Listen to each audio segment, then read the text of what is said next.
নমস্কাৰ আন এটি ভিডিঅ'লৈ স্বাগতম জনাইছোঁ আপোনালোকক। আজি আমি লিখিবলৈ ওলাইছোঁ সৰস্বতী পূজাৰ ৰচনা। আৰম্ভণি। সৰস্বতী বিদ্যাৰ অধিষ্ঠাত্ৰী দেৱী। তেওঁক শিক্ষাৰ্থীয়ে জ্ঞান আৰু বিদ্যাৰ অধিকাৰী ৰূপে পূজা কৰে। তেওঁক বাগদেৱী বিনা পানী বুলিও কোৱা হয়।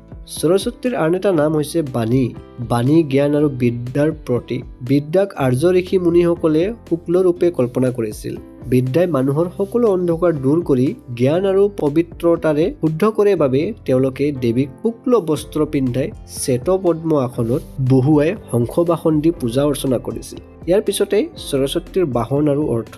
চতুৰ্ভুজাৰূপী দেৱী সৰস্বতীৰ চাৰিখন হাতত থকা বেদ, অক্ষমালা আৰু বীণা।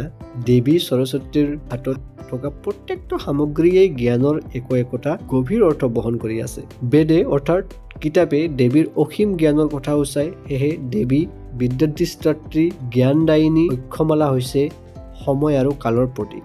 দুখন হাতত থকা বীণা হ'ল সুকুমাৰ কলাৰ অধিষ্ঠাত্ৰী। দেৱী সৰস্বতীৰ বাহন হ'ল ৰাজহংস। ৰাজহংস জ্ঞানৰ প্ৰতীক।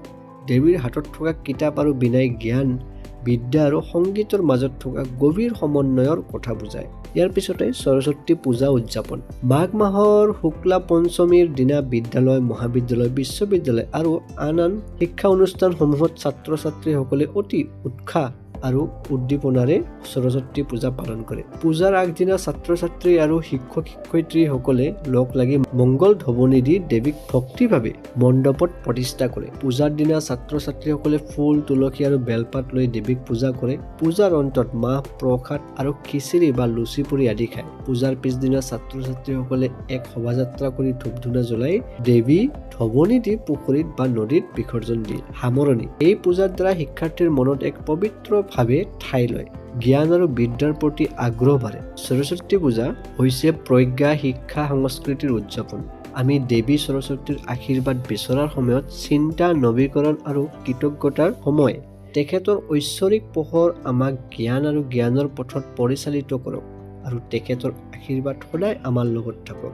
ধন্যবাদ।